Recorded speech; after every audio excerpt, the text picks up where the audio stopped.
ఓం శ్రీ గణేశాయ నమః. శివానందలహరి 50వ శ్లోకం. సంధ్యారంభ విజృంభితం శృతిశిరస్థానాంతరాధిష్ఠితం సప్రేమ భ్రమరాభిరామమసత్కృత్ సద్వాసనాశోభితం భోగీంద్రాభరణం సమస్త సుమన పూజ్యం గుణావిష్కృతం సేవే శ్రీగిరిమల్లికార్జున మహాలింగం శివాలింగితం. శివానందలహరిలో మధ్యలో చెప్పినటువంటి ఈ శ్లోకం అత్యద్భుతమైనటువంటి అత్యంత రామణీయకమైనటువంటి శ్లోకం అండి. ఇంతవరకు 49 శ్లోకాల్లో శంకర్లు చెప్పినటువంటి వివిధ రకాల భక్తి ఫలితంగా ఈ శ్లోకంలో శ్రీశైల మల్లికార్జున స్వామి యొక్క అద్భుత దర్శనం ఆయన చేసి మనలాంటి భక్తులకి చేయిస్తున్నారన్నమాట. ఈ 51 శ్లోకం, 50 కాదండి, 51వ శ్లోకంలో కూడా అన్నమాట. ఇక్కడ మనం చూసినట్టయితే 100 శ్లోకాల శివానందలహరి గ్రంథంలో సరిగ్గా నడుము భాగంలో అంటే హృదయం అనే కేంద్ర స్థానమైనటువంటి 50-51 శ్లోకాల్లో శివ సాక్షాత్కారం మల్లికార్జున మహాలింగ రూపంలో అమ్మ భ్రమరాంబతో సహా చేయిస్తున్నారు. అంటే శివానందలహరి యొక్క కేంద్ర బిందువే మల్లికార్జున స్వామి అన్నమాట. అదే ఇక్కడ ఈ శ్లోకంలో సేవే శ్రీగిరి మల్లికార్జున మహాలింగం శివాలింగితం.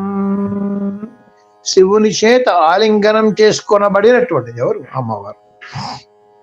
సరిగ్గా శంకర భగవత్పాదులు ఈ శ్రీశైల శిఖరానికి వచ్చినటువంటి సమయంలో సాయం సంధ్య వేళ అయిందిట.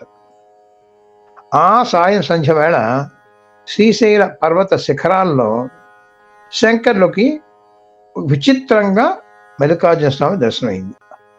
ఆ సుదర్శనాన్ని ఎంత రమ్యంగా వర్ణిస్తున్నారో ఈ శ్లోకం ద్వారా విని ఆ దర్శన భాగ్యం మనం కూడా పొందుదాం.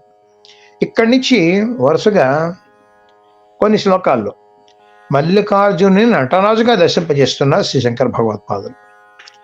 ఆ నటరాజ దర్శనం ముఖ్యంగా ప్రదోష సమయంలో అంటే సాయం సంధ్యలో అంటే అదే సంధ్యారంభ విజృంభితం అని చెప్పారు. సంధ్యారంభ సమయంలో వారు స్వయంగా చేస్తూ భక్తులకి ఆ భావనాపూర్వక మనో దర్శనం ఈ శ్లోకం ద్వారా చేయిస్తున్నారు అన్నమాట. ఆ సంధ్యా సమయంలో ఆయన కర్మణ దృశ్యం ఏంటంటే అక్కడ ఆ శ్రీశైల పర్వత శిఖరాల్లో తెల్లటి మద్ది చెట్టు పైన అల్లుకున్నట్టు మల్లె తీగను విచ్చుకున్న మల్లె పువ్వులతో చూశారట శంకర భగవత్పాదులు. అంటే ఆ మద్ది చెట్టు మీద అల్లుకున్నటువంటి మల్లె తీగలో విచ్చుకున్నటువంటి మల్లె పువ్వులు అనమాట. ఇదే ఆయన దర్శనం అయింది. అలాగా మల్లెతీగ అల్లుకున్న మద్ది చెట్టులో మల్లికార్జున దర్శనం ఎంత దివ్యంగా చేసుకుంటున్నారో మన ఈ శ్లోకంలో చూడొచ్చండి. ఇక్కడ ఒక విషయం గ్రహించాలి. అర్జున శబ్దం ఇక్కడ అర్జున వృక్షంగా చెప్పారు. అది వాస్తవమే, బాగుంది, అది నిజమే. అయితే వేదపరంగా తీసుకుంటే అర్జున శబ్దానికి తెల్లని శుద్ధ స్ఫటిక శంకాసుడైనటువంటి శివుణ్ణి గురించి చెప్తారన్నమాట వేదంలో. ఆయనే మల్లె పువ్వులాగా తెల్లటి తెలుపుతో ఉండేటువంటి మల్లికార్జునుడు అనమాట. అసలు తెలుపుదనం దేనికండి సంకేతం? స్వచ్ఛతకు.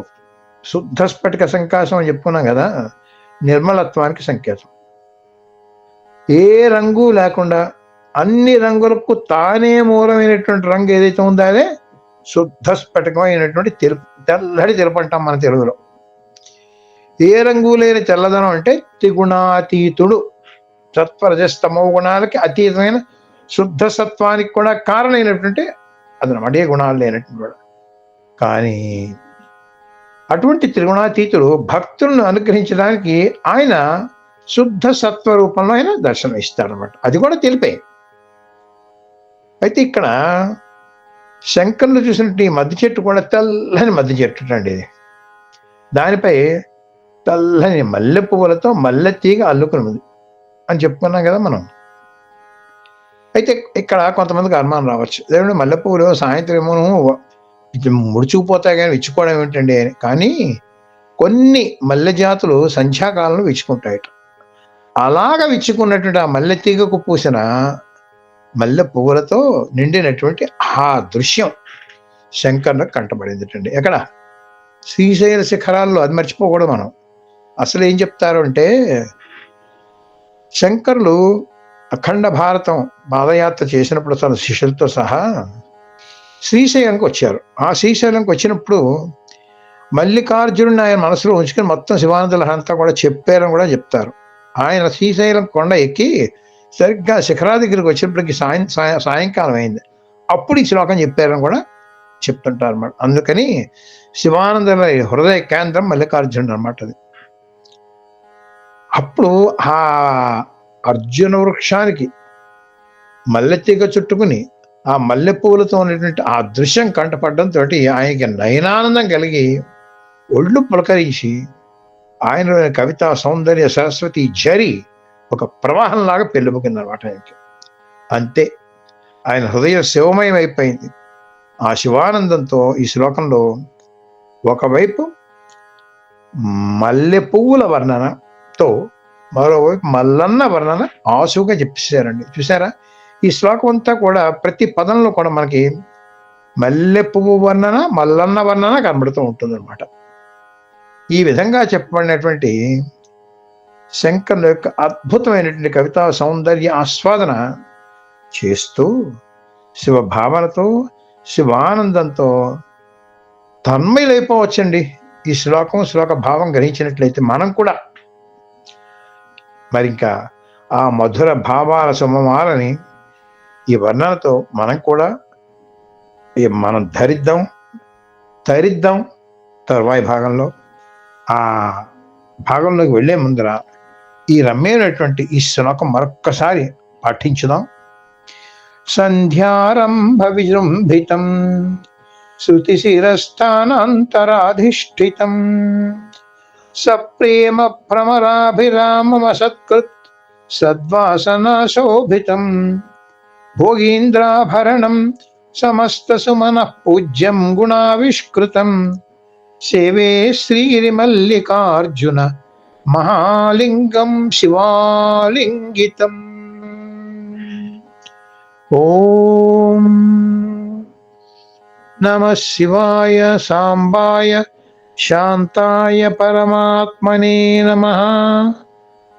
శ్రీ భ్రమరాంబికా సహిత మల్లికార్జున స్వామినే నమః.